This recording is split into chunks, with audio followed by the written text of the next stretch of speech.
মানুষ কত নিমক হারাম, বডিগার্ড বডির উপরে আঘাত করে গুলি মারে। কথা বলেন না কেন? মানুষ বড় বেঈমান, স্বার্থের টানে মা বাবা সন্তানকে জবাই করে, সন্তান মা বাবাকে জবাই করে, ভাই ভাইকে জবাই করে, স্ত্রী স্বামীকে জবাই করে, স্বামী স্ত্রীকে জবাই করে, বন্ধু বন্ধুটার কল্লা ফেলে দেয়। কুকুর মারলে কষ্ট লাগে, এই জাতি মানুষ মারে মনে কষ্ট পায় না। পিপিলিকার থেকে শিক্ষা নাও। এই পিপিলিকার এত দাম হলো, আল্লাহর রাসূল বলেন কিয়ামতের দিন এই পিপিলিকা জান্নাতে যাবে। তাহলে একটা পিপিলিকা ক্ষুদ্র, চোখেও ধরা পড়ে না, তার যদি এত দাম হয়, একজন নবীর সাথে সম্পর্কের কারণে ওই নবীর ওয়ারিস উলামায়ে কেরাম, ওয়ারাসাতুল আম্বিয়া, আর নবী আসবেন না, সাহাবায়ে কেরাম আসবেন না, কিয়ামত পর্যন্ত এই জাতিকে জান্নাতের পথ দেখাবেন উলামায়ে কেরাম। সেই উলামায়ে কেরাম সব নবীদের ওয়ারিস, নবীর দায়িত্ব তারা পালন করেন। এদের সাথে যদি ভালোবাসা রাখো, একটা পিপিলিকা যদি নবীর সোয়াবে দামি হয়, নবীর ওয়ারিস উলামায়ে কেরামের সাথে মানুষের যদি সোয়া লাগে, ওই মানুষ কেন দামি হবে না? এরে আল্লাহর বান্দারা, ও আমার কলিজার যুবক, ও পর্দার আড়ালের মা বোনেরা, বৃদ্ধ বাবাজিরা, এই দুনিয়াতে আল্লাহর এক দুশমন কোরআনে আছে, তার নাম ফেরাউন। নাম জানেননি? এত বড় দুশমন যে নিজে আল্লাহ মানে না বললা নিজের খোদা দাবি করলো। শুধু খোদাই দাবি করে নাই, সব থেকে বড় খোদা আনা রাব্বুকুমুল আ'লা। একটু বলেন ওই বেঈমান ফেরাউনের স্ত্রীর নাম কি? আসিয়ার ইতিহাস জানেন?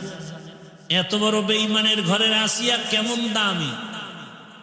রহমতের নবী বলেন কিয়ামতের ময়দানে আসিয়ার সাথে আমি মুহাম্মদের সাথে জান্নাতে বিবাহ হবে। সুবহানাল্লাহ। না এত বড় বেঈমানের ঘরে স্ত্রী কত দাম। হাসরের দিন মানুষ কঠিন হালাতে থাকবে, এমনকি সব মানুষ উলঙ্গ দাঁড়াবে। এই জমিন হবে কিয়ামতের মাঠ,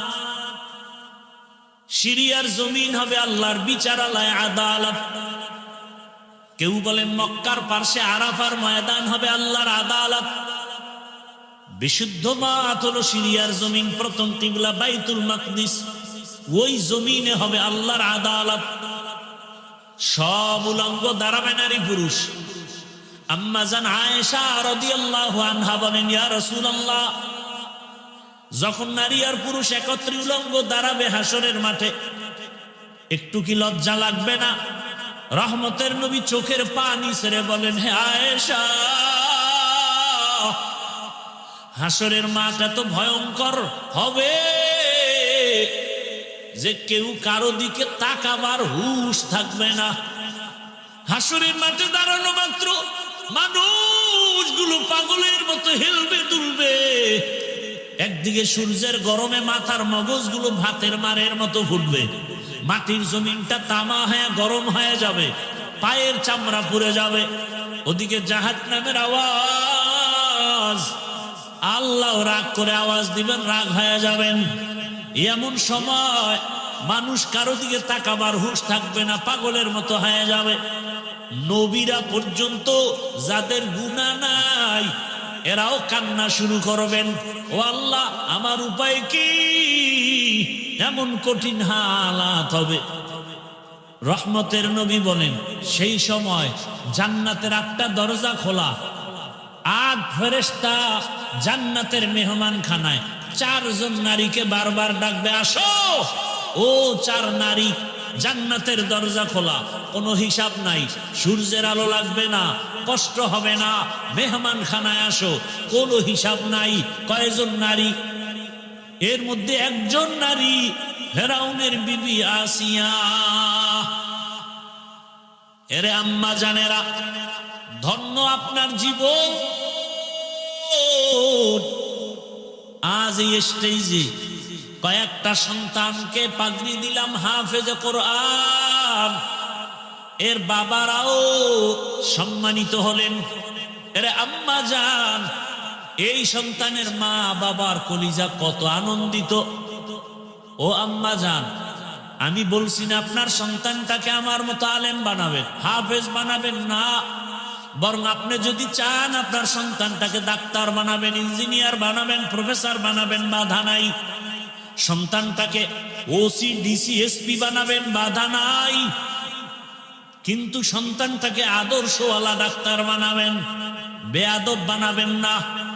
যদি আদর্শওয়ালা ডাক্তার হয়, কোরআন পড়বে, রসুলের আদর্শে নামাজ পড়বে, মা বাবার জন্য দোয়া করবে, এমন ডাক্তার নাই? এই যুবকেরা, ডাক্তার জাকির নায়েকের নাম কে না জানে? জগতের সবাই ডাক্তার জাকির নায়েককে চিনে, সম্মানের সাথে স্মরণ করে, অথচ হোমিওপ্যাথিক ডাক্তার এত সম্মান কেন? আল্লাহর কোরআন আর কোরআনওয়ালার সাথে ছোঁয়া লাগছে, কথা ঠিক না? তুমিও যদিও ভাবে দোয়া নিয়ে ডাক্তার হও, মা বাবার দোয়া, শিক্ষকের দোয়া, ওলামায়ে কেরামের ছোঁয়া লাগাইয়া যদিও তুমি জেনারেল লাইনে পড়ে ডাক্তার হও, তোমারও সম্মান গোটা দেশের মধ্যে ছড়ায়া যাবে। আল্লাহ যদি কবুল করে গোটা দুনিয়ায় ছড়াবে। আল্লাহ পারে না? ভালো ছোঁয়া লাগাও, সৎ সঙ্গে থাকো, মোবাইলের গুনার সঙ্গ বাদ দাও, আড্ডা বাদ দাও, নারীদের আড্ডা বন্ধ করো, বেপর্দা চরিত্রহীন বন্ধু বান্ধবের আপন বানায় না। জীবনে মানুষের সম্পদ দুইটা, সুন্দর চরিত্র আর সুস্বাস্থ্য। কি সুন্দর চরিত্র নষ্ট করার জন্য মোবাইল তোমার পেছনে কাজ করে, আর তোমার বন্ধু বান্ধবেরা যদি খারাপ হয়, তোমার চরিত্র খারাপ হয়ে যাবে। এরে আমার যুবক, ইঞ্জিনিয়ার হও, আদর্শবান ডাক্তার হও, আদর্শবান ডিসি হও, আদর্শবান এসপি হও। আমার দেশে মাওলানা মুফতি মুহাদ্দিসের অভাব নাই, আমার দেশে আদর্শবান ডাক্তারের অভাব, আদর্শবান ইঞ্জিনিয়ারের অভাব, আদর্শবান ডিসি এসপির বড় অভাব। আদর্শবান ডাক্তার হও। আজ যদি আমার থানা জেলার ওসি ডিসিরা আদর্শবান নামাজি হতো, কোরআনের বয়ান চলতো, কোন সুদখোরের অনুমতি নেওয়া লাগতো না। তাহলে স্কুলে কলেজে পড়িয়া, ডাক্তারি পড়িয়া, জেনারেল লাইনে পড়িয়া কি আমার আল্লাহকে পাওয়া যাবে না? হ্যাঁ, সাঙ্গটারে পাল্টাও, খারাপ সঙ্গ বাদ দিয়া ভালো সঙ্গ লাগাও, আলেমদের ছোঁয়া লাগাও। দেখো কুষ্টিয়া ভার্সিটির মধ্যে কি টুপিওয়ালা কোনো ছাত্র নাই? কথা বলো। পরে জেনারেল লাইনে কিন্তু মাথায় টুপি, পাগড়ি, দাড়িও বড়। ঢাকা কলেজে যাও, পাগড়িওয়ালা ছাত্রের অভাব নাই। তুমি কেন পারো না? বরং তোমার কাছে বয়ানও ভালো লাগে না। কারণটা কি? তোমার অন্তর দুর্বল হয়ে গেছে। এখনো সময় আছে, ফিরে আসো, আল্লাহর কাছে তওবা করো।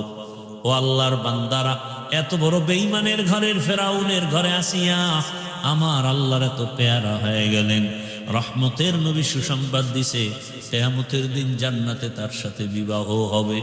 ও আল্লাহর বান্দারা, ও আম্মা জানেরা, আপনার সন্তান আল্লাহ দান করেছেন, এই সন্তানটাকে আদর্শ শিখায় যান। ও আমার যুবক বাবারা, ওই মা বাবার দোয়া নিয়ে সামনে আগাও। কারণ বিদ্যুতের থেকেও দ্রুত গতিতে সন্তানের জন্য মা বাবার দোয়া কবুল হয়ে যায়। এই চেয়ারে বসছি ঠিক, মা বাবার দোয়া ছাড়া এই সম্মান অর্জন হয় নাই।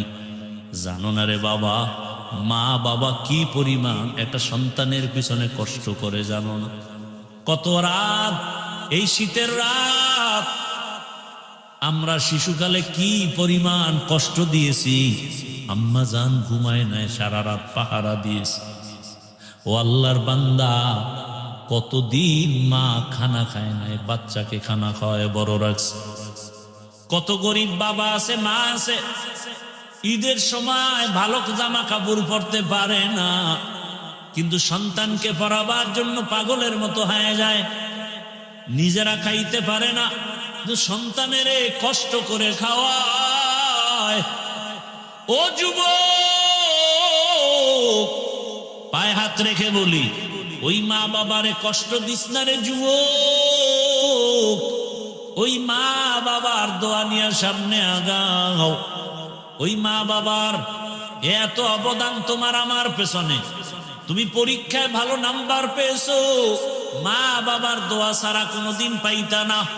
এরে টাকার মালিক, বাড়ির মালিক, গাড়ির মালিক, হে সন্তান, ওই মা বাবার চোখের পানি আর দোয়ার কারণে আজ তুমি টাকার মালিক, বাড়ির মালিক, গাড়ির মালিক হয়েছো। ওরে কত মা বাবা গরিব ছিল, মনে চাইছে মা ফল খাবে, টাকা ছিল না, কিনতে পারে না। বাবার মনে চাইছে ইলিশ মাছ দিয়ে খানা খাবে, টাকার অভাবে খেতে পারে নাই। আজকে তুমি টাকার মালিক, তোমার ঘরে ফলের অভাব নাই, ফ্রিজের মধ্যে মাছের অভাব নাই, কিন্তু তোমার এই মাছ কে খাবে, কে ফল খাবে? কত বড় দুর্ভাগা সন্তান, তোমার ঘরে এত ফল, এত মাছ, যারা খাইতে চাইছিল পায় না, আজ তারা কবরে সাদা কাফনের বাসিন্দা হয়ে আছে। তুমি চাইলেও খাওয়াতে পারবা না। কি পারবা? ওই মা বাবার জন্য কলিজা ভরে দোয়া করিও, দুফোঁটা চোখের পানি ছেড়ে দোয়া করিও। অনিষ্ঠুর সন্তান, অনেক মা বাবা গরিব, লেখাপড়াও জীবনে তেমন করে নাই, কিন্তু একটা সন্তানকে মানুষ বানাইছে। ওই সন্তান নিমখ হারাম বড় হইয়া লেখাপড়া শিখিয়া চাকরি করে, মা বাবার খবর নেয় না। অনেকে বিবাহ করিয়া স্ত্রী পাইয়া মায়ের দিকে আর তাকায় না। স্ত্রীর চেহারা এত ভালো, মায়ের চেহারা তো এত ভালো না। স্ত্রীর ব্যবহার এত শুদ্ধ, মা তো শুদ্ধ।